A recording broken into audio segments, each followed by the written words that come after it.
1 Kings 19.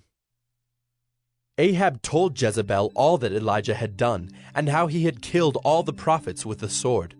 Then Jezebel sent a messenger to Elijah, saying, "So may the gods do to me and more also, if I do not make your life as the life of one of them by this time tomorrow."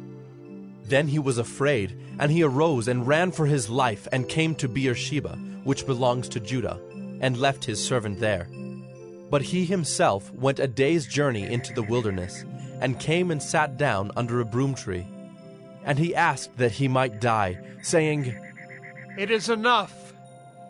Now, O Lord, take away my life, for I am no better than my fathers."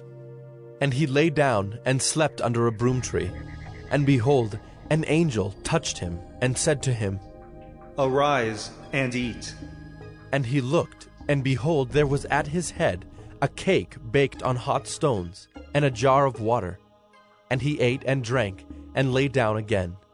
And the angel of the Lord came again a second time, and touched him, and said, "Arise and eat, for the journey is too great for you."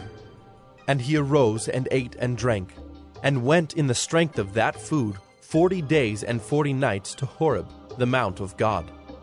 There he came to a cave and lodged in it. And behold, the word of the Lord came to him, and he said to him, "What are you doing here, Elijah?" He said, "I have been very jealous for the Lord, the God of hosts. For the people of Israel have forsaken your covenant, thrown down your altars, and killed your prophets with the sword.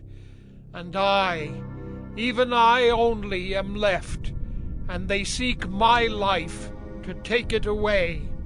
And he said, "Go out and stand on the mount before the Lord."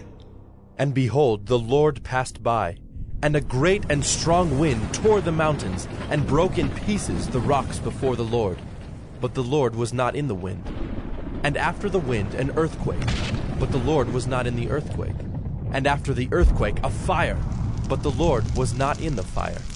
And after the fire the sound of a low whisper. And when Elijah heard it, he wrapped his face in his cloak, and went out and stood at the entrance of the cave. And behold, there came a voice to him, and said, "What are you doing here, Elijah?"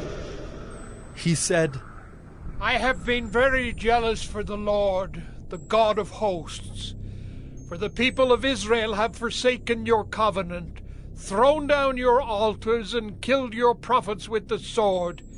And I, even I only, am left, and they seek my life to take it away." And the Lord said to him, "Go, return on your way to the wilderness of Damascus, and when you arrive, you shall anoint Hazael to be king over Syria. And Jehu, the son of Nimshi, you shall anoint to be king over Israel. And Elisha, the son of Shaphat of Abel-Meholah, you shall anoint to be prophet in your place. And the one who escapes from the sword of Hazael shall Jehu put to death. And the one who escapes from the sword of Jehu shall Elisha put to death. Yet I will leave 7,000 in Israel, all the knees that have not bowed to Baal, and every mouth that has not kissed him." So he departed from there, and found Elisha the son of Shaphat, who was plowing with 12 yoke of oxen in front of him, and he was with the 12th. Elijah passed by him, and cast his cloak upon him. And he left the oxen, and ran after Elijah, and said, "Let me kiss my father and my mother, and then I will follow you." And he said to him, "Go back again, for what have I done to you?" And he returned from following him, and took the yoke of oxen, and sacrificed them, and boiled their flesh with the yokes of the oxen, and gave it to the people, and they ate. Then he arose and went after Elijah, and assisted him.